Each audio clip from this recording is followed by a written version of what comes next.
I'm Stuart Humphreys. I'm the director of the Institute for Advanced Studies.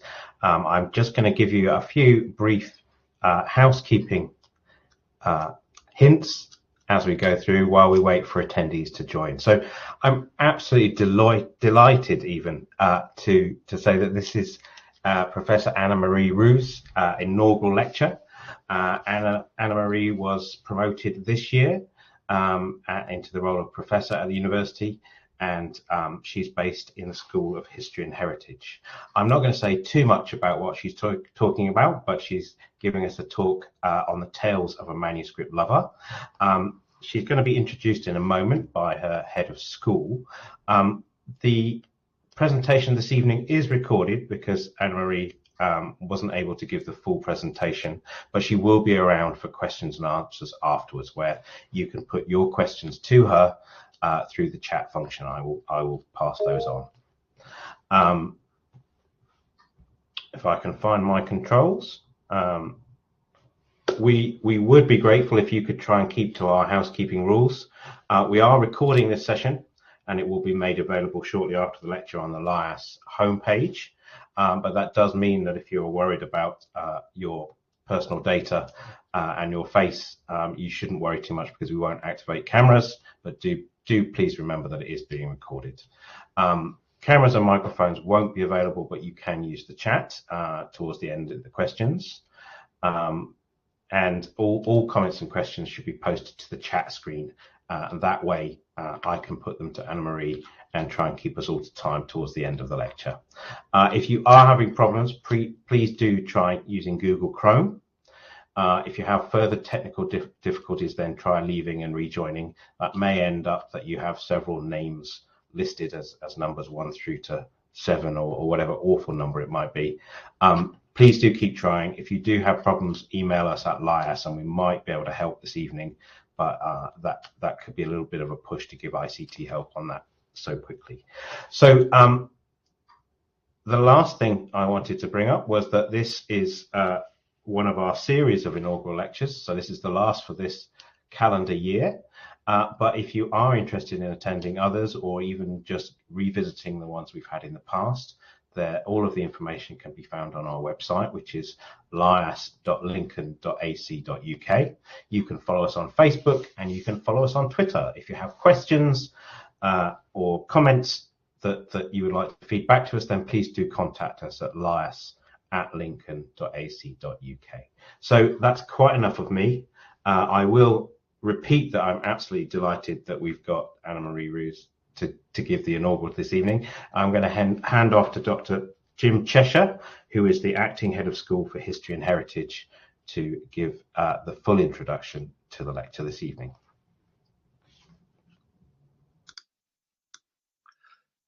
Thank you, Stuart, and good evening, everyone. It's a great pleasure to introduce Anna-Marie to you this evening and to join you in celebrating her fascinating work. Anna-Marie Roos is Professor of the History of Science and Medicine and has worked at the University of Lincoln since 2013. Her research covers a range of academic fields: early modern history of chemistry, scientific biography, the history of natural history, and the relationships between early modern magic, astrology, and astronomy. She also works on the interplay between early modern science, antiquarianism, connoisseurship, and collecting. Perhaps most significantly, Anna-Marie is a leading historian of the seminal British scientific institution, the Royal Society. Over the last 2 decades, Anna-Marie has published 4 monographs, 2 crossover trade books, a volume of edited correspondence, and an edited collection. She's published nearly 40 peer-reviewed journal articles and book chapters in the history of science, the history of medicine, and scientific taxonomy. Anna-Marie has held several prestigious positions and been given a number of awards. She was elected Fellow of the Linnean Society and the Society of Antiquaries in recognition of her work. She was a visiting Fellow at All Souls College, Oxford, Kenneth E. and Dorothy V. Hill Fellow at the Huntington Library, and was awarded the John Thackeray Medal by the Society for the History of Natural History, and has been visiting Research Fellow at the John Rylands Research Institute in Manchester. Closer to home, she recently won a Lincoln Record Society grant to finish volumes 2 and 3 of the Correspondence of Martin Lister, published by Brill. Anna-Marie currently acts as Editor-in-Chief of Notes and Records, the Royal Society Journal for the History of Science, only the third woman in the history of the publication to attain this position, and serves on the Royal Society's Committees for Digitisation, Publishing and Library. She's also a judge for the Lisa Jardine Grant for Early Career Researchers. She's a member of the editorial boards for the Journal of the History of Collecting, the British Journal for the History of Science, and Archives of Natural History. Anna-Marie regularly delivers the annual Lincoln Newton Christmas lectures with Fabienne Paulison in Maths and Physics, and regularly delivers public lectures at the Grantham Gravity Fields Festival, the Institute of Physics, the Royal Society, Lincoln Historical Association, and the Society for Lincolnshire History and Archaeology.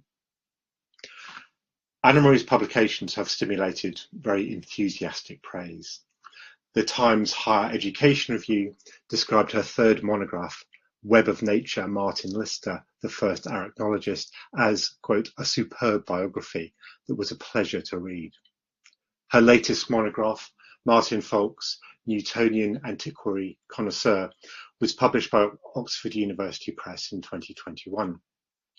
One reviewer suggested that Anna-Marie Roos's depth and breadth of knowledge are awe-inspiring, and went on to suggest this is an all-round first-class piece of scholarship that not only introduces the reader to the little-known but important figure of Martin Falks, but because of the extensive contextual embedding, provides a solid introduction to the social and cultural context in which science was practiced, not only in England, but throughout Europe in the first half of the 18th century. Anna-Marie has also had considerable success in writing for wider audiences. Her fourth book, a trade crossover entitled Martin Lister and His Remarkable Daughters, was featured at the Oxford Literary Festival in 2019 and is longlisted for the History of Science Society Margaret Rossiter Prize. It was described in Apollo as a fascinating story of the intertwining of scientific observation, artistic practice, and cultures of collecting. Another crossover trade book, Goldfish, in the Reaction Animals series 2019, was featured in a solo author interview with National Geographic. The same book was described by the academic journal ISIS as a book that, with its vivid language and useful illustrations, is sure to engage readers' attention and imagination. During her time at Lincoln, as many students will testify, Anna-Marie has taught with great commitment. She was fundamental in designing the curricular structure for the MA in History. She's organised exhibitions and is currently serving on the Heritage Steering Committee. And with all this distinguished career and impressive list of achievements in mind, I can now make way for what I'm sure will be a fascinating lecture. Hi, I'm Anna-Marie Roos, and I'm very honored today to be giving this inaugural lecture for my professorship at the University of Lincoln. My title of my talk is called Tales of a Manuscript Lover. So when I was 19 and a molecular biology student at the University of Colorado Boulder, I read in a chemistry textbook about one of the first scientific journals in the world, the Philosophical Transactions of the Royal Society. And we can see the frontispiece for that on the left.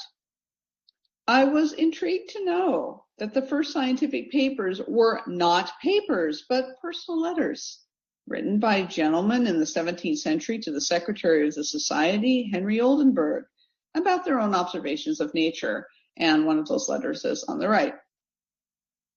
These letters were a furtherance of the society's motto, Nullius in verba. It's actually part of a longer quote from Horace, Nullius addictus judicare in verba magistri, not compelled to swear to any master's words. Basically, don't take anyone's word for it.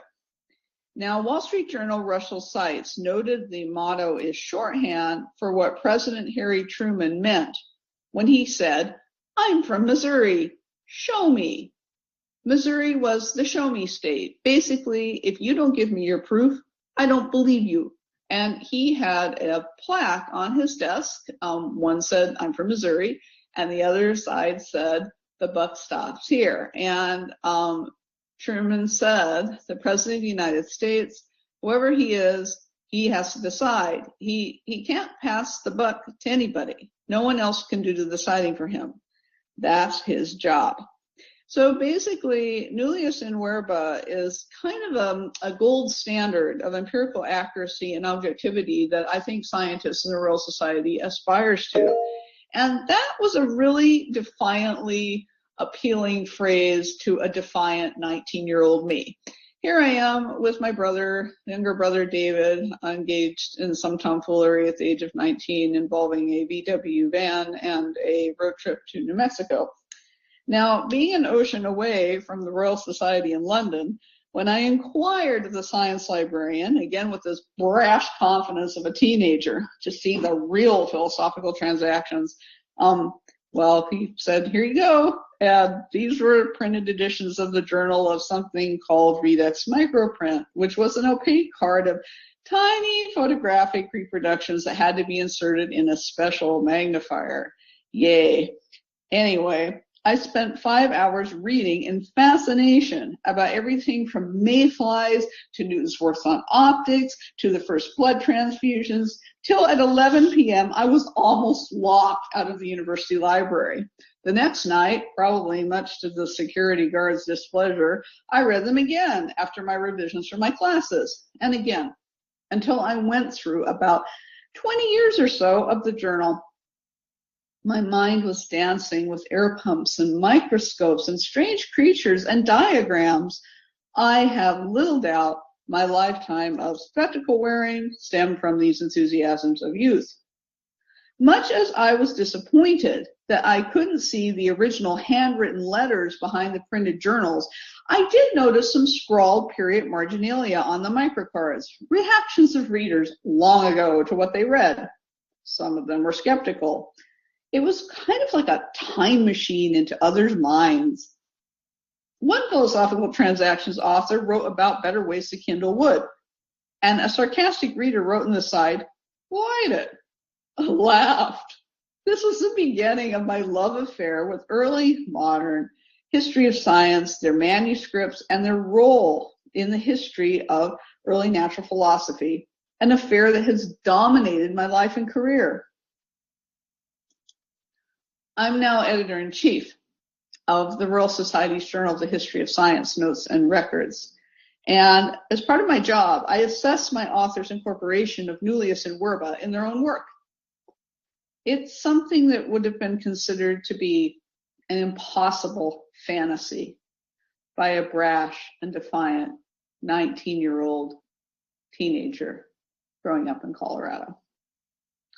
So this lecture is a series of 3 short tales of a lover of the hidden histories of manuscripts in scientific and medical archives. I will relate my rediscoveries of the manuscript works of some of the first women to use microscopes, some unpublished letters of John Ruskin on clouds and the blueness of the sky I rediscovered. And when I say rediscovered, I mean, I assess their historical context. You know, the archivists always know that they're there, right? And I also will analyze a unique memorial created by a Royal Society president, who was one of the first governors of Corham's Foundling Hospital in the 18th century. So we'll go to the first part of my lecture, part 1, the Lister sisters, shells, slugs, spiders, and spectacles. I spent part of my career studying this guy, the English physician, naturalist, and founder of the disciplines of arachnology, which is the study of spiders, and conchology, the study of shells and mollusks, Martin Lister, whose dates were 1639 to 1712. Now, I think one of the reasons he wasn't studied much before is people don't generally like spiders. He also studied slugs, and we never really liked slugs too much, right? But he's a really fascinating individual. He studied medicine in Montpellier. He was a fellow at St. John's College, Cambridge. And yes, I forgot the apostrophe there, but he was a fellow by royal mandate because his great uncle was a royal physician. He was vice president of the Royal Society of London in the 1680s when Samuel Pepys, the diarist, was president of the Royal Society. Lister also wrote a best-selling memoir of his travels to France in 1698 that went through several editions. The French even liked it, so it was pretty good. And he also did an edition of a Roman cookbook of Apicius. He was royal physician to Queen Anne and a physician to Elias Ashmole, and he donated to the early Ashmolean Museum. In the 1680s, he wrote a letter to his wife, Hannah, and he said to her, he's writing from France, he said, I did send home a box of colors for Susan and Nancy, nickname for Anna, to paint with. As for the pencils sent with them and the colors and shells which are for limning, I would have thee lock them carefully up, for they know not yet the use of them. So what did he mean by this? Well, the colors and shells were watercolors in a paste consistency, which were dried and sold in a form from which they were reconstituted. By colors and shells, the earliest containers for watercolors were literally shells, mussel and mother of pearl, because they didn't have squeezy tubes.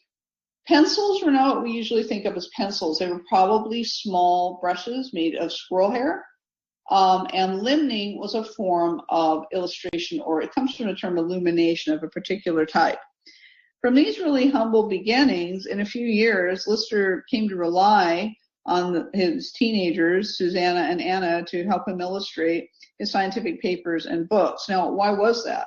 Well, in the early modern era, scientific illustration was a developing genre. There weren't a lot of artists who can combine attention to empirical detail, accurate perspective views of the object, and the scientist's aesthetic judgments into one image, because the illustrator needed to focus the viewer's attentions onto the essentials of the specimen without losing its context, scale, and dimensions. And also, these types of illustrations were expensive to produce. They were often on copper plate engravings.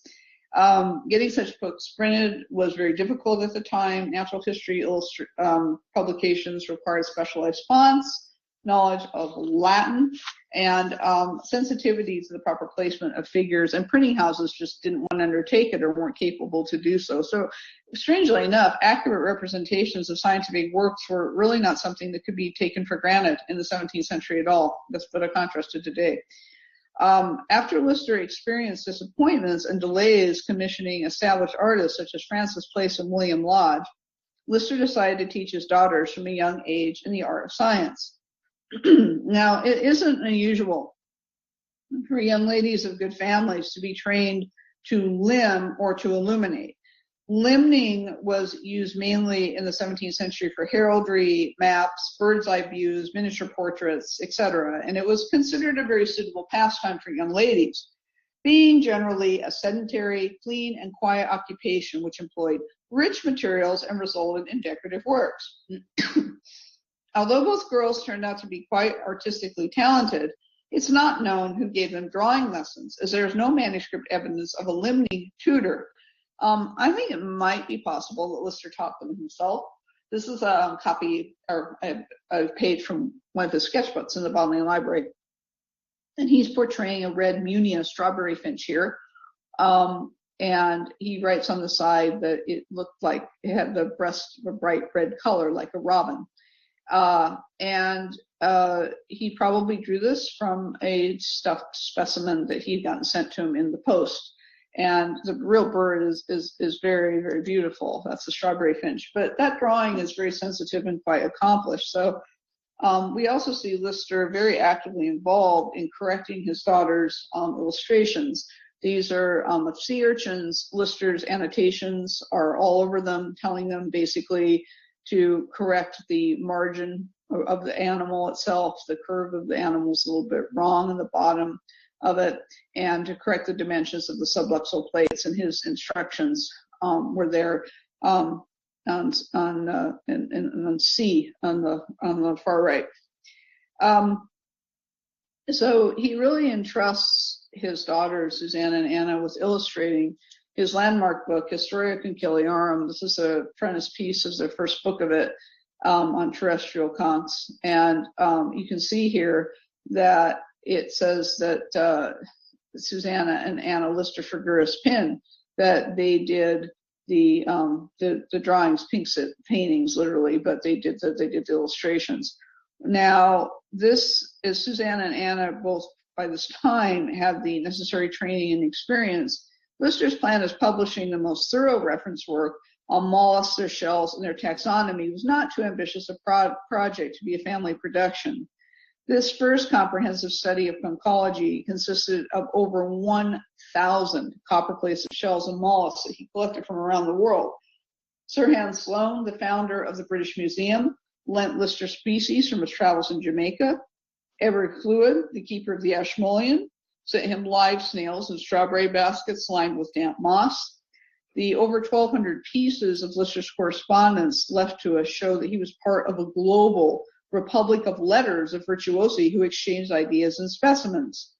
And in the creation of Lister's book, we are very fortunate to have some of the original objects, preparatory and draft drawings, original copper plates, and draft and final prints. So there was a wealth of material, and as a result, I wrote a book about this called Martin Lister and His Remarkable Daughters. It was published in 2018 with Bodleian Library Publishing.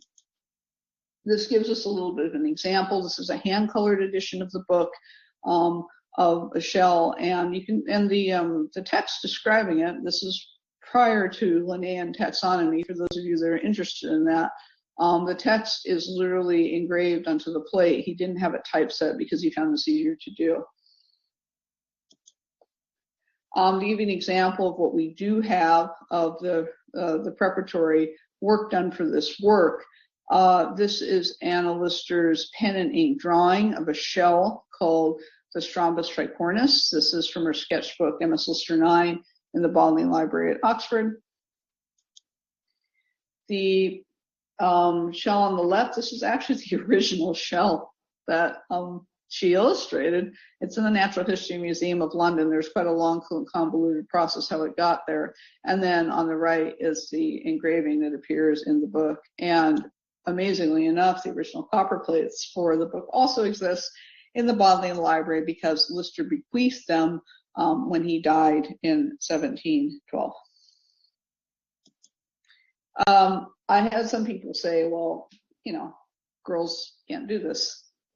How would they have the talent to do such a gigantic work?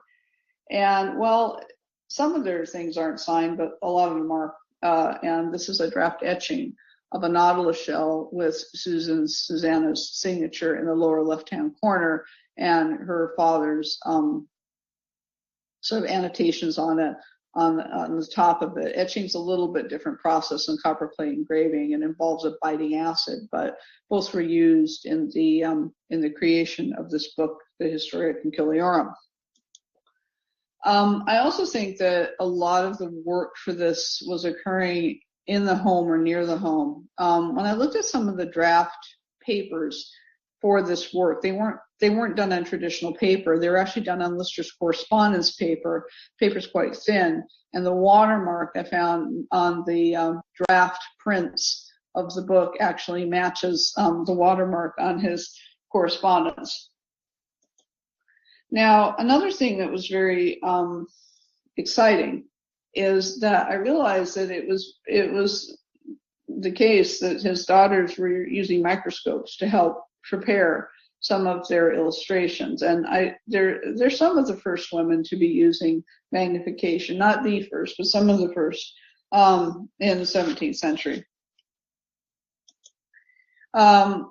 I'm showing you a couple different kinds of microscopes. The first one was a compound microscope, which is much more typical to what we're used to, that would magnify at a good enough power for Lister and his daughters to be able to use them for microscopic dissection.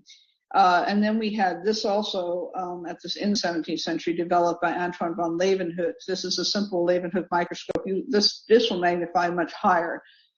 It will go to 200 to 300 times, but the optics of this mean you have to hold this right up to the eye, and it's not easy to use. So my guess is that they were using a very much simpler compound desktop microscope to do their work. Now, in the preface of one of his works in 1694, Lister mentioned that to aid the dissection of minute animalcules, I am now for the first time, owing to defective vision, compelled to use a microscope. I rejoice greatly that I can, by its aid, again enjoy the same studies which were long denied to unassisted eyes. So we know that he was definitely using them, but were his daughters? Well, I looked in Anna Lister's sketchbook at the back, and there were two illustrations. These are of the molluscan reproductive system. That long thing on the left is the molluscan penis. And I looked on another one of these sketches, and it said Anna Lister delineated this, so she drew it.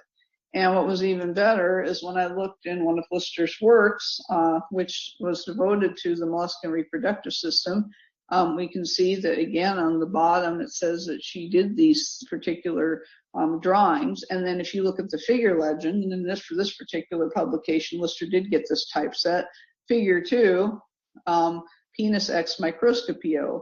It didn't mean that it necessarily was a microscopic penis, but it meant that it was portrayed using a microscope. So this is, I think it makes it entirely possible that the sisters were some of the first women, and certainly among the youngest women doing scientific illustrations using microscopes. So that's pretty neat. Something else that was rather exciting is Lister seemed to have drawn on other artists for sample illustrations to make his book complete, because shells were very common in genre art at this time, particularly from the Netherlands. Shells were coming into artistic fashion in the early to mid 17th century, where wealthy merchants saw the contemplation of shells as part of an exalted humanist enterprise in appreciating the plenitude and wondrous creations of God. Not only did their complex designs offer proof of divine artifice, but the rotation of turbinate shells into themselves suggested a spiritual lesson. One Dutch poet remarked, "It would be a good thing if man would turn into his own shell and think to himself, what was I before I was born?" Now, in Anna Lister's album of drawings in the Bodleian Library, we have this. This is what we think is a fresh print of Rembrandt's Conus Memorius, or marbled cone. Now I have to thank the work of Karen Leonhard, who first discovered this, and she helped me put a few pieces of the puzzle together. What's interesting about this particular piece by Rembrandt of this very rare shell at the time, which is why Lister didn't have a specimen, he had his daughters copy it for the book, is that the shell here is actually portrayed backwards. Shells have something called chirality. They have handedness, just like our left and right hands are mirror images. And it's important because the way that they're coiled, whether it's clockwise or anti-clockwise, helps us distinguish between different species. And so basically Rembrandt has this wrong. It's backwards. I think it's probably because he wasn't that interested in the chirality. He was interested in the aesthetic qualities of the shell, or he may have thought it looked better that way. We do know he was interested in the natural world and had a cabinet of curiosities where he had shells. Now, Lister's daughter Anna was very well aware of Rembrandt's tricks, and Anna went ahead and reproduced this shell, but she got it the right way around. And the reason why is, of course, because her father's understanding that chirality of shells was very important. Lister wrote one of the first scientific papers on shell chirality. So she gives Rembrandt credit, ad exemplar Rembrandt von Rijn. You can see there on the lower part of this, but she has this the right way around because this was a book for natural historians. Now, when the book was published, the public response was amazed, surprised, and generally favorable. News of the achievements of the Lister sisters spread throughout Europe. On 16 May 1694, John Place, a physician to the Duke of Tuscany, thanked Lister on the Duke's behalf for his present of a copy of the Historiae. Place wrote that upon the Duke being told the figures were the work of your daughters, it surprised him extremely. And in exchange for his gift, the Duke sent Lister bottles of Florentine wine. Now, of course, when I published my book, I didn't get a case of Chianti, but I got some intellectual food out of it. So it was a very wonderful process. Now I'm going to turn to the second part of the lecture, which is on a little bit different topic, but also involving manuscripts. From observations of shells to skies, blue sky thinking, John Ruskin and Oliver Lodge rediscovering correspondence. So as I wrote this part of my inaugural, it was in the COVID-19 lockdown in late spring 2020. And one of the things I noticed was the countryside was fairly devoid of sound created by humankind. There was a squeaky door screech of the great tits defending their territory. You know how they go, that's incessant. The comical call of a randy pheasant and a low buzz of worker bees mining the blue gorge for gold.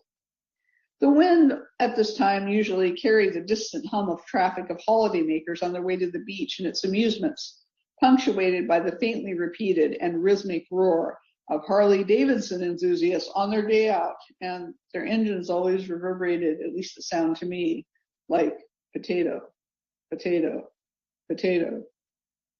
But not that day. The sky also seemed immeasurably bluer in lockdown.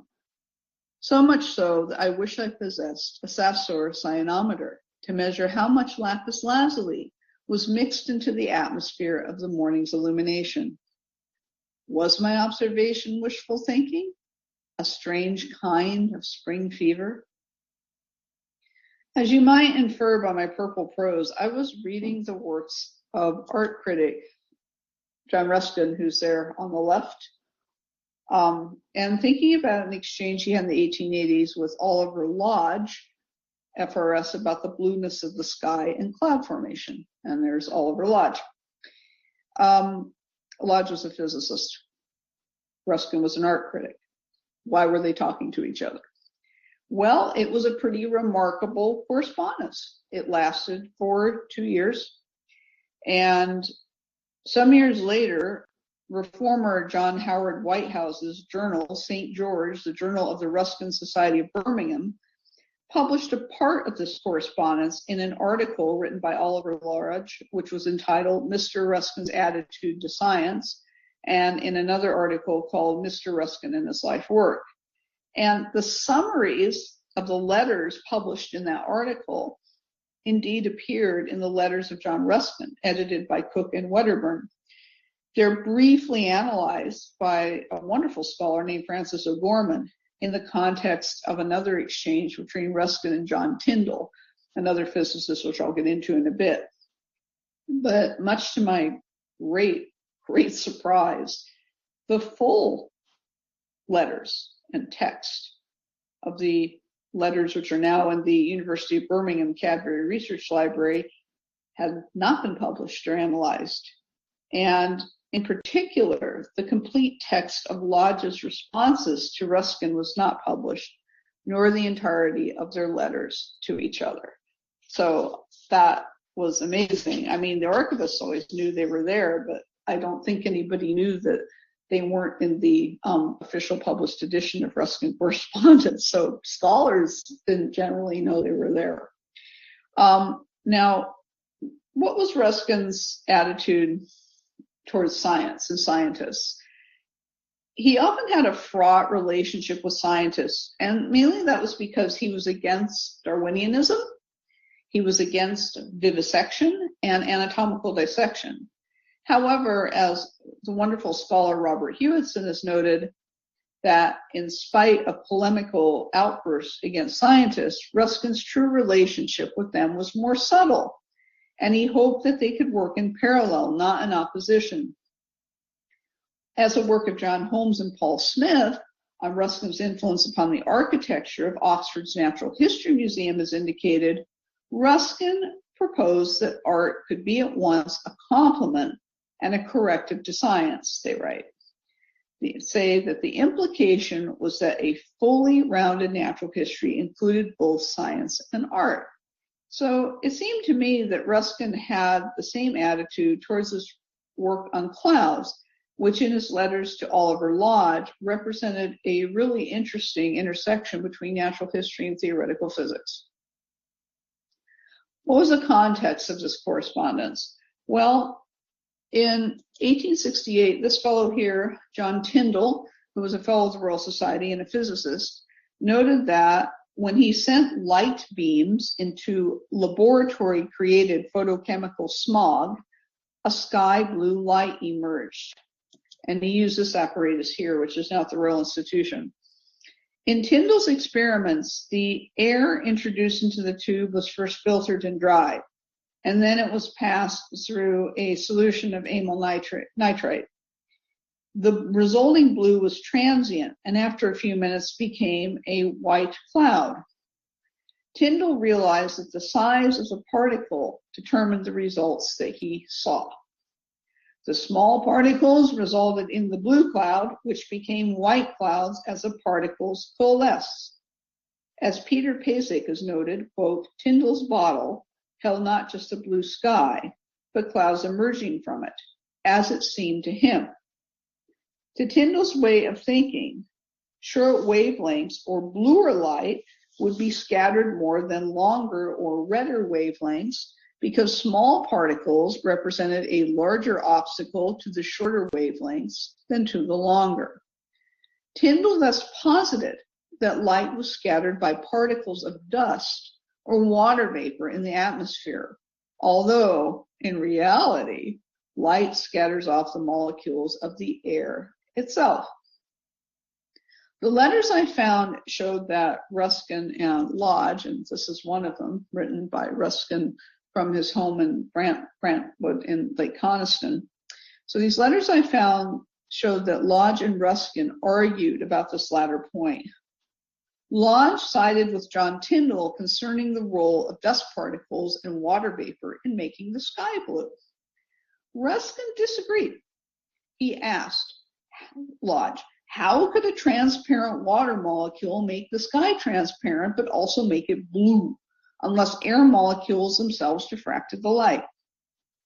Ruskin's comment was prescient and absolutely correct. It was born out of many years of patient observation of the atmosphere and its qualities of blueness. It stemmed from Ruskin's emotional difficulty with accepting that there could be atmospheric dust or pollution in the atmosphere in high mountains that would account for the blueness of the sky. As Howard Hull has noted, the color blue was very special to Ruskin. It was the color of his eyes and his necktie, and the color he painted both his boat, the Jumping Jenny at Brantwood, and his mother's coffin. Ruskin indicated in his public lecture entitled The Storm Cloud of the 19th Century, given in 1884, that particulate matter resulting from industrial pollution, what Ruskin called a, quote, plague wind, had affected the luminosity of the atmosphere, and the thought of that dust making the sky blue was impossible for him to accept. Some years later, after Ruskin had died, Lodge recalled their correspondence, and he wrote, Mr. Ruskin rebelled against the idea of dust motes in the upper regions of the air, and especially resented the idea that the clear blue of the sky could be due to anything so gross and terrestrial as dust. Such rebellion of the artistic instinct is never, in my judgment, altogether to be despised. And in the present instance, it has been to a great extent justified by the mathematical discovery of Lord Rayleigh that the discontinuity of air itself, due to its atomic structure, is sufficient to cause a very perceptible reflection of the small waves of light, so that the active particles which are effective in causing the blue of the sky are probably chiefly the atoms of oxygen and nitrogen themselves, without the need for any admixture of even the finest terrestrial dust carried upward by winds and the like. Ruskin would have felt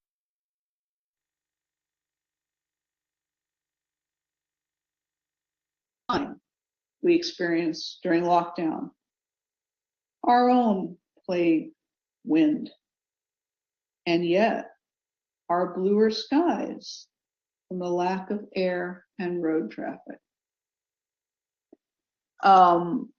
If you're interested, the article is either published or imminently going to be published in Ruskin Review at the Ruskin Center at the University of Lancaster.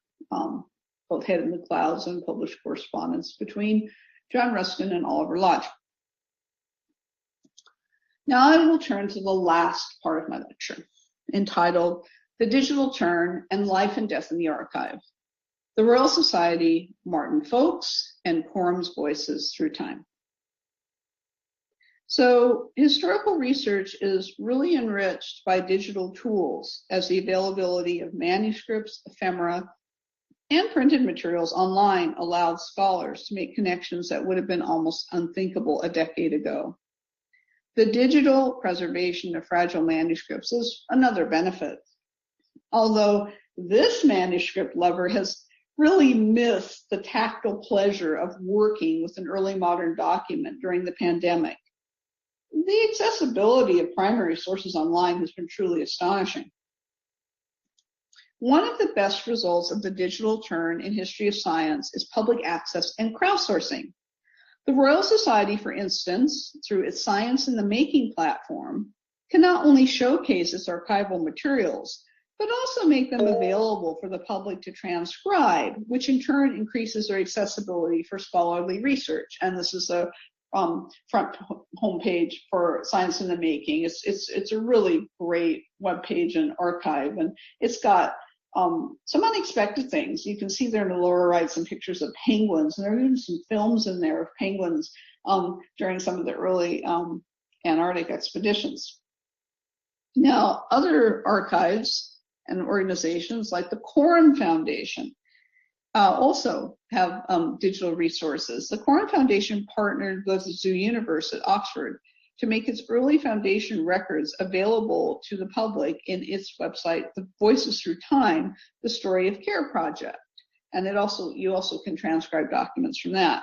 And it was through this latter project that I discovered a connection between the 18th century Royal Society of London and the Quorum Foundation. And it was a connection that was largely brokered by this guy, Martin Folkes. This is a biography of him that I just had published in April with Oxford University Press. Now, Martin Folkes, his dates are 1690 to 1754. He was a protege of Sir Isaac Newton. He knew Newton very well in his last years and was his vice president when Newton was president of the Royal Society. Folkes was a mathematician. He was an astronomer. He was a friend of Voltaire. He also was well acquainted with William Hogarth, and this is Hogarth's portrait of Folkes. And Folkes's unique distinction was the simultaneous presidencies of both the Royal Society of London and the Society of Antiquaries. He was president of the Royal Society from 1741 to 1753, and of the Society of Antiquaries from 1750 until 1754. His interest and promotion of antiquarianism in the Royal Society, and what we mean by antiquarianism is an appreciation and study of the material culture of the past. It's the closest modern discipline I can think to it is archaeology, although that's a little bit anachronistic. So Folkes's interest and promotion of antiquarianism in the Royal Society caused later historians to consider him an intellectual lightweight, because they said that science, which the Royal Society represented on the one hand, and the historical thrust of the antiquary on the other hand, were really different pursuits. But recent research has shown, however, that at this time in the Royal Society and in cultural life in the 18th century, both antiquarianism and science were in a warm embrace. The early Royal Society was involved in projects that integrated natural history, the sciences, and antiquarianism, particularly before the establishment of the Society of Antiquaries in 1717. Now, you might ask, well, what would being president of a society dedicated to the material past, like the Society of Antiquaries, possibly have to do with leading a society dedicated to science or natural philosophy, it was known at the time, like the Royal Society? Well, in the 18th century, the ability to observe nature, which scientists had, was thought to make them very well suited to understand the small details, the empirical details they would observe of ancient artifacts and how they were created. So like archaeologists do. And a lot of naturalists, experimentalists, chemists, and physicians in this period in Britain were also antiquaries, so they were interested in archaeological things. They were also archivists. They were interested in the documents of the past. So their work in the latter sphere was central to prosecuting their work in the former. So Folks, in a lot of ways, was just very representative of the intellectual interests of his time. Now, as a member of London's elite, Folks was also an early governor of Coram's Foundling Hospital. The governors met very regularly. They recorded all their admission decisions in meeting minutes and in books of regulation. They arranged for registers or billet books to record the admission of each child, any tokens it brought in. So these would be things that would connect it to its parents if the mother who left it would wish to collect the child later. Its placement at a wet nurse, the inspector supervising the nurse in her home parish, any illness, death, or survival of the child to apprenticeship. Building on the work of historian Gillian Wagner on Thomas Coram, I noticed Folks's role at Coram in my biography of him, realizing that an early record for a foundling in the billet book at London Metropolitan Archives was in Folks's handwriting. The orphan baby was named after Folks's friend John, 2nd Duke of Montague. In the 18th century, it was really common for a Coram foundling to be given the name of a benefactor or member of the elite, and some children were named after Coram himself, and you can see that. This is from the General Register, the Foundling Hospital in 1741. You can see Mr. Thomas Coram. This is an orphan child named in honor of Coram. At the time I visited the archive, Coram's General Register of Admissions, this particular work, was in a really fragile state. And understandably, access was restricted to researchers. But with the Voices Through Time project, I could virtually turn its pages, and I found something remarkable. Not only was Folks's hand throughout the top of this book, which I expected, but many of the orphan children, which I didn't expect, were named after members of his family or his environs. One baby was named after his mother, Dorothy Hubble, and another little girl was called Etheldreda Hubble after his aunt, who was married to William Wake, Archbishop of Canterbury. Another child was given the moniker of Martin Hillington. Folks owned the stately Hillington Hall in Norfolk, so this was a neat juxtaposition of his name and his estate. Other children, as you can see here, were named after Sarah and Charles Richmond. And this was Folks's dearest friend, Charles Lennox, the 2nd Duke of Richmond, and his beloved wife, Sarah. Lennox, like Folks, was also governor of the Foundling Hospital. There was even a little boy, and you can see at the bottom of this page, named Martin Folks in the register.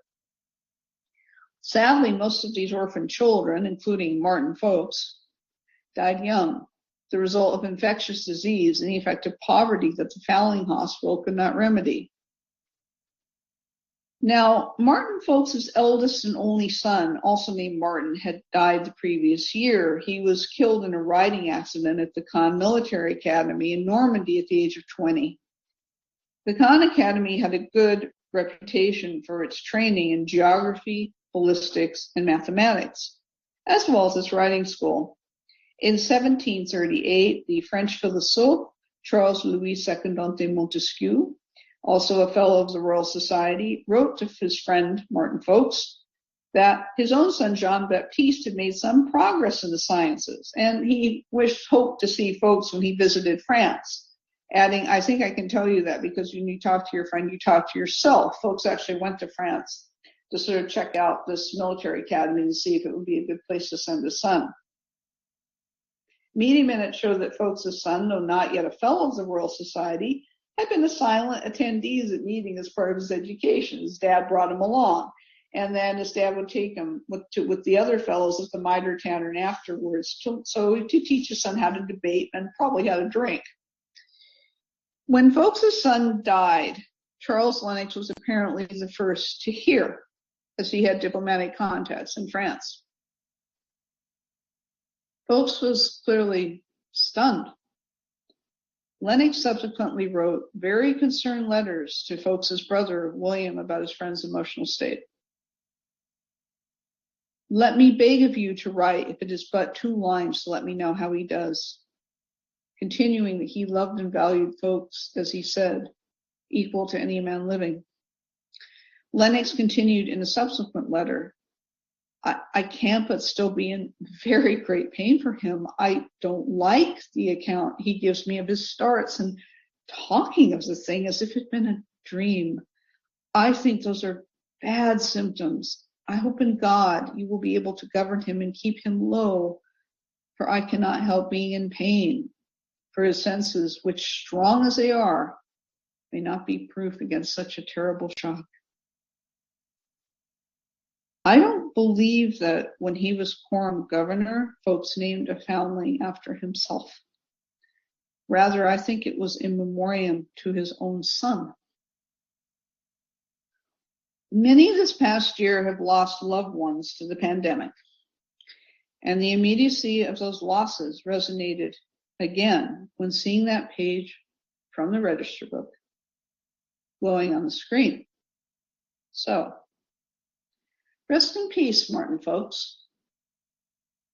Rest in peace, the lost foundlings. Rest in peace, those lost to COVID-19. Because you see, in the manuscripts, there are profound acts of love. Thank you very much. I hope you'll join me in thanking Anna Marie for a fascinating and also very touching talk. So I've seen some hands pop up. So if you wouldn't mind asking questions in the chat, I will read those out to Anna Marie, who's actually here in person for us, and we'll be able to answer those for a few minutes. So please do throw those into the chat and we'll put those to Anna Marie.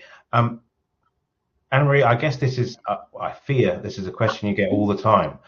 How many of these kind of lost manuscripts do you think there's much more of this fascinating stuff to come, or are we kind of edging out of the ends of the archives? Oh, well, I mean, there's always more to discover. It's the endless delight of being a historian. And I know that I think many of my colleagues have far outperformed me in some of their discoveries, but I always hope that, I keep looking. It's one of the things that drives me. I'm very interested in uncovering and making new knowledge. It's probably a big driver of my professional career. And I think it's like I get to be a kind of a historical detective and get paid for it. So it's the best job in the world.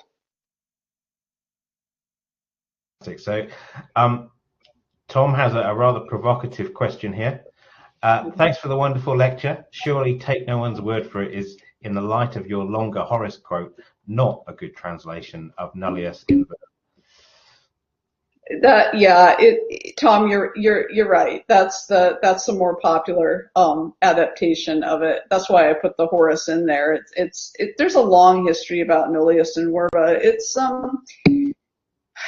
the early Royal Society wanted us not to rely necessarily on scholastic philosophy and the curriculum at Oxford and Cambridge that many people were trained upon. They wanted us to understand things for ourselves. They also sort of agreed very early, particularly due to Robert Boyle, that knowledge would be a collective endeavor, that people would report on what they had to say. They would write their reports as a form of virtual witnessing so others could reproduce those experiments.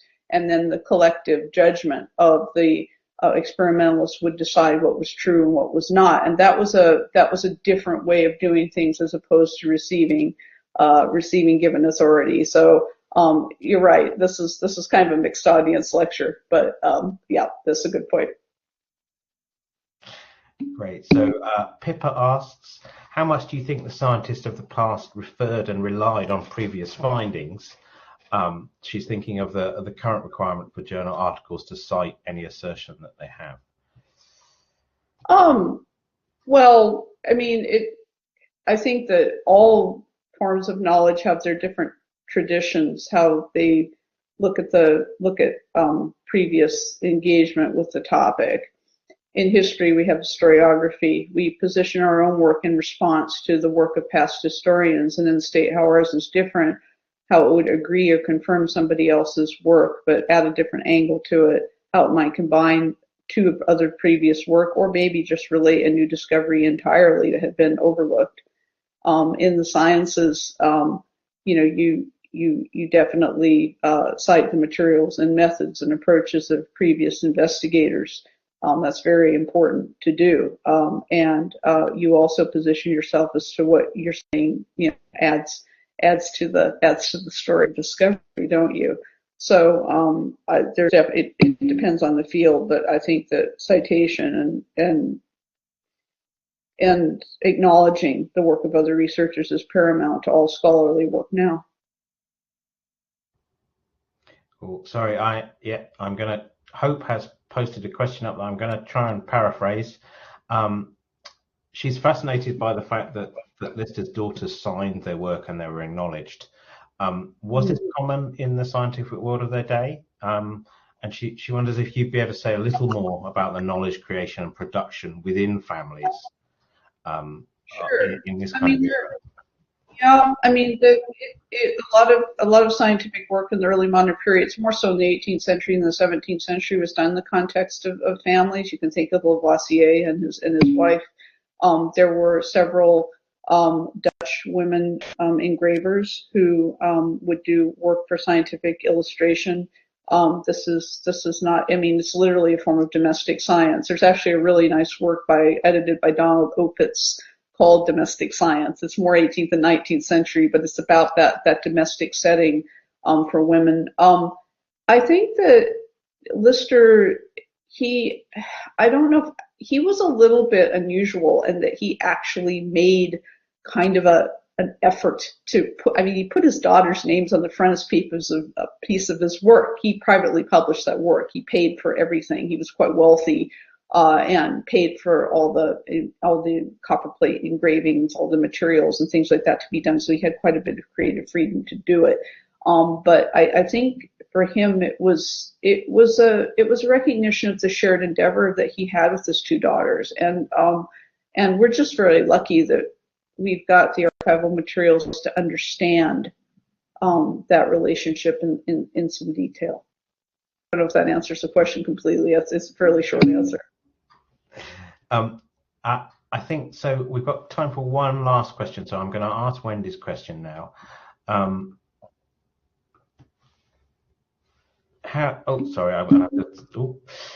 losing the chat here. How much can we gain from digital archives now, and how much do you think we'll lose? I mean, is the kind of work that you do going to become more difficult counterintuitively in the future? Well, I mean, if you're thinking about people who will work on the science of the 20th and 21st century, yeah, I do actually, because emails are so ephemeral and things are stored in formats that we may not have the technology to access as easily. I mean, I'm trying to think of not that long ago was saving things on floppy disks, and I'm old, but I'm not that old. And I do worry a little bit. Whereas the things I work with, written in the 17th century, they're on rag paper or vellum and gall ink, which in the proper conditions can last a long time. On the other hand, what digital preservation does for you is if you do have things that are fairly fragile, like we do have the Corn Foundation, those notebooks, the registers are on cheaper paper because that's what they were. They were sort of clerk's accounts, essentially. It does allow for better preservation of those types of things because you don't have people handling them. You can just look at them on the screen. You don't have historians are careful, but let's face it, if you're handling something all the time or something's really loved and used, that can be difficult. So it's kind of up to archivists and working with very excellent computer scientists like yourself, Wendy, to come up with some solutions about how we account for changes of technology and storage preservation. Great. So there are a couple more questions that I hope those who've asked them will email Lias, and we can pass those on to you. And if you have any questions or you'd like to find out more, I'm sure that we can pass those on to Anna Marie. So I'll just pop that up in the chat. But as we're leaving, I would like you to join me now by using the chat function and maybe some of the emoticons to thank Anna Marie for her presentation this evening.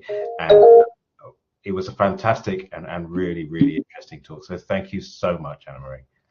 Oh, you're very welcome. And thank you to Jim and you and Jim and Micah and Tanya and Laura and everybody else who were really instrumental in organizing the session. I know it's not always easy to do online. And so thank you very much.